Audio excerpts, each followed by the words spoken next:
When the president called me in November after the election and talked to me about the EPA, he talked about how consequential it was going to be to his economic agenda and the growth for this country.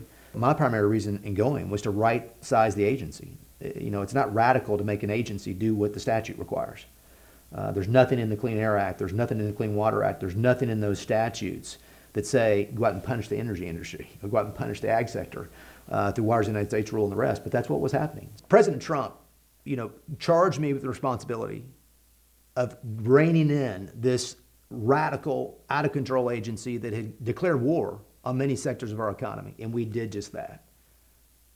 We reined in the agency, repealed regulations that were not consistent with statute, gave clarity, certainty to those that were regulated, and that's all that can be expected of those that are regulated, that they have certainty and they have expectation. You're not acting, in excess of a statute and getting sued. We right-sized the agency, and we obviously, as I talked about earlier, exited the Paris Accord. As Attorney General, I sued the Obama administration to stop those rules from going into place. And as EPA administrator, I bookended it by what? Repealing those rules. President Obama joining the Paris Accord truly was an America Last kind of strategy as opposed to America First. When he committed to the Paris Accord, China and India didn't have any obligations until 2030. We front-loaded our obligations. They were getting money, billions of dollars, to join the Paris Accord. Obviously, we were funding that. The President's decision to exit the Paris Accord was monumental to our economy at the outset, and it sent a strong message to the world that we weren't going to be taken advantage of. I was at the center of that, leading that effort to help the President understand the consequences of it, and he made the right decision. And it was quite an accomplishment to be with him in the Rose Garden announcing that. Yeah, so the President's America First strategy was key to three very important areas: agriculture, energy, and borders. And as you know, the ag sector feeds the world. And you had to have an attitude and approach at the EPA and other agencies in the Trump administration that were devoted to that.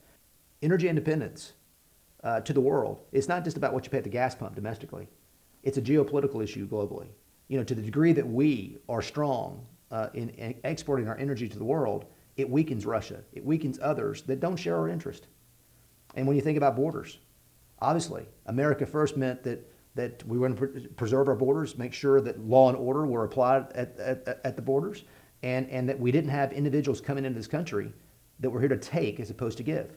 Rule of law is important across the board, but when it comes to protecting our borders and immigration, it's especially important, because to the degree that you're lax with respect to rule of law, it sends a message. It's important from an immigration perspective, in my view, to have a true American vision in that regard, patriotic vision, patriotic citizenship, if you will, that yes, let's extend our arms to the world for folks to come to this country to pursue the American dream, but let's also say that it must be done legally, and also that you come to give and not take.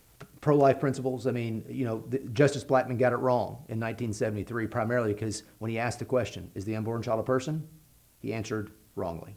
He said no. And as such, it created a culture of death as opposed to a culture of life. The unborn child, in my view, should be considered legally a person under the 14th Amendment. No person can be deprived of life without due process of law. When we look at this issue today, one, I'm thankful that we've reached a point in our culture, legally, that we recognize the importance of protecting the life of the unborn. And I believe fundamentally and unequivocally that the unborn child is a person from the moment of conception and should be protected under the 14th Amendment. What's important is also to enshrine in the Constitution the protection of the unborn child from the moment of conception. Because what you will see is the same battle that took place at the federal level happened at the state level, where those that are pro-abortion will come in and argue that there are state constitutional rights to abortion, rights of privacy, that usurp and preempt any state statute that can be passed.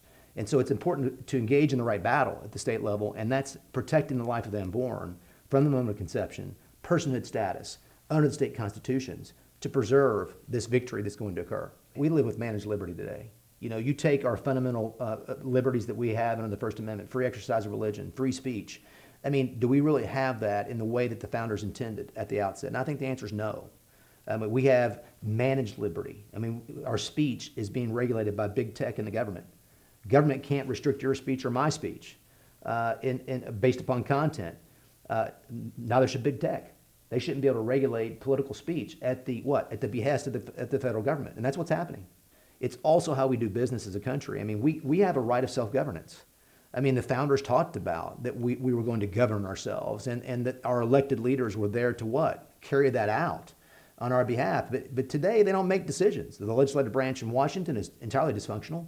All they do is allocate money. There's no substantive decisions that they make. They delegate power to the executive branch. The executive branch is overzealous to the regulatory aspects that we've talked about, overregulation, if you will. And the judicial branch is not willing to step in at times and enforce the very, plain reading of the Constitution. It's easier for politicians just to not do anything, inaction, and just simply delegate authority to a regulator or a bureaucrat to make those decisions, because then they're not held accountable and they can blame the bureaucrat for the decision. But it's Congress's responsibility to give the parameters, to give the guidelines to the EPA and Interior and Justice and ATF and all of these various agencies to say, this is what you're going to do. You're there to enforce the laws that we pass. And if that's not happening, that means that citizens aren't truly getting representation in Washington, and the process is broke. And I think our enemies across the globe see that. They wonder if we can govern ourselves anymore. And I think it's a fair question. And we need people in the U.S. Senate, and I seek to be one, that have conviction and courage and act on those and engage in true persuasion and civility in how we do business, but actually lead on these consequential issues. Well, China's ambitious. China is ambitious as compared to our position in the world. America has been the hegemonic giant in the world economically and otherwise, foreign policy, defense, and the rest. We've been the strength of the world. China seeks to replace us, and they're doing all that they can from an economic perspective, manufacturing, currency, trade, foreign policy, you name the area. China is absolutely trying to do all they can to displace America's interest in the world. I think what's key with respect to China is speaking with clarity. I think U.S. senators need to speak with clarity on this issue, just like the American president does, and understand that their agenda is different than ours, and that they have, and they think the long view. They take the long view. They look at the way we're doing business as a country right now, economically, with energy as an example, and they're less threatened today than they were under the Trump administration, because they recognize that this administration, Joe Biden, is not taking that seriously. And the American people are suffering as a result. When you spend the kind of money we spend, $30 trillion of debt, what does that say to China? And what does that say to the world? That we're not concerned about, our currency valuation and inflation and spending. And they see that as weakness. They also see our divisiveness as weakness. They don't think we can govern ourselves anymore. So leadership matters in the U.S. Senate on these issues. China needs to see U.S. senators, an American administration that's dedicated to America's principles first, that we are going to advance an energy agenda that serves our people at home and serves our friends abroad. Free speech is under attack today, and government has licensed big tech to do what it can't do. It's licensed social media platforms, large big tech companies to come in and regulate our speech, to police our speech, to determine what's good and not good. And government can't do that. It's unconstitutional for government to do that. So what's happened is that government has licensed and empowered those big tech companies to do that, and then in exchange for that, give them immunity for those actions. That's wrong. We need to take steps to take the immunity away, to hold them accountable, and get big tech and government out of the policing of speech, just like we need to get them out of the policing of our faith in the public square as well.